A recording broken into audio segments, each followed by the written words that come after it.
ভাইরে, মরুর বুকে গণপিটুনি শিকার মেসি। সুয়ারেজের ইন্টার মায়ামি খেজুরের লোভ দেখিয়ে আদর করে আমেরিকা থেকে সৌদি আরবে ডেকে নিয়ে গিয়েছিল 8 বারের ব্যালন ডি অর জয়ী মেসিকে। অথচ নিয়ে যাবার পর জামাই আদর না করে কুত্তা মারলো।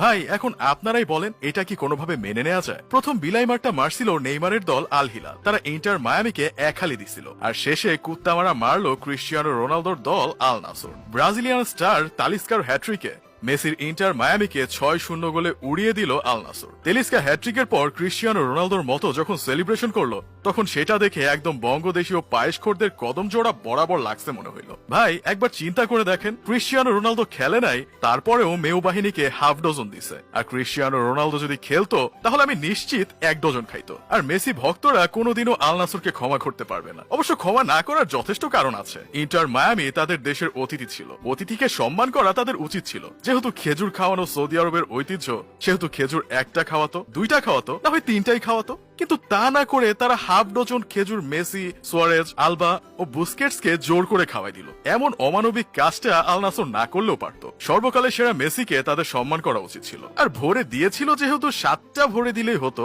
বেচারা মেসিও 7 আপ খাওয়ার একটু স্বাদ পাইতো। এখন অনেকেই বলবেন ইন্টার মিয়ামির আসল প্লেয়ার তো 80 মিনিট খেলে নাই, 80 মিনিটের পর মাঠে নামছে। ভাইরে, আপনাদের আসল প্লেয়ার 10 মিনিটের জন্য হলেও তো মাঠে নামছে। মাগার আল নাসরের আসল প্লেয়ার তো মাঠেই নামে নাই। যদি 10 মিনিটের জন্য হলেও মাঠে নামতো, তাহলে আরো 2-3টা গোল ইন্টার মায়ামি বেশি খাইতো। তবে যাই বলেন ভাই, মেসির প্রতি কিন্তু অন্যায় করা হয়েছে। সে 10 মিনিট হলেও তো মাঠে খেলেছে। 10 মিনিটে যদি 7টা পেনাল্টি দিত, তাহলে পেনাল্টি কিং মেসি 7টা গোল করে দলকে 7-0 গোলে জিতিয়ে দিতে পারত। আপনাদের মনে আছে কিনা জানি না, ক্রিস্টিয়ানো রোনালদো যখন সৌদি লিগে নাম লেখান, তখন অনেকেই ক্রিস্টিয়ানো রোনালদোকে ট্রল করে বলেছিল টাকার জন্য সৌদিতে চলে গেছে। নেইমারও যখন সৌদি লিগে নাম লেখান, তখনও অনেকেই ট্রল করে বলেছে টাকার জন্য এই অচল মালও খেজুর লিগে যোগদান করেছে। কিন্তু খেজুর লিগ বলা পাবলিক গুলো এখন কোথায় আছে? তারা কি জমিনে হাঁটাহাঁটি করছে, নাকি গর্তে ঢুকে বসে আছে? আমি ভাই একটা জিনিস কোনোভাবেই বুঝতে পারতেছি, এমন পাড়ার ক্লাবে খেলাধুলা করে মেসি ফিফার বেস্ট প্লেয়ার হয় কিভাবে, কিংবা ব্যালন ডি অর কিভাবে জিতে? এইসব দেখে তো স্পষ্ট বোঝা যায় ক্রিস্টিয়ানো রোনালদো, কিলিয়ান এমবাপ্পে কিংবা আর্লিং হল্যান্ডের প্রতি অন্যায় করা হচ্ছে।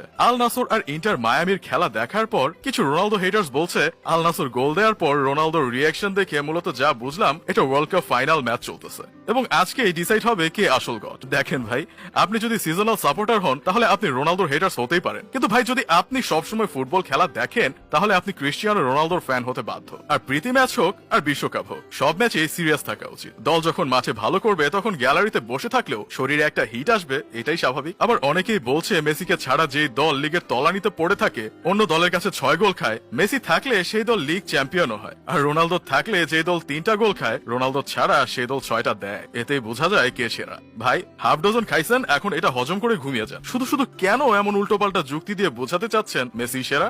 মেসি যে সেরা সেটা আমরা মেনে নিচ্ছি। এবার শান্তি পাইছেন? যাই হোক, শেষমেশ আমি গোলাম হোসেন একটা কাজের কথা কই। বসের টিমকে দাওয়াত করে এনে রীতিমতো অপমান করা হচ্ছে। আমি এর তীব্র নিন্দা ও প্রতিবাদ জানাই।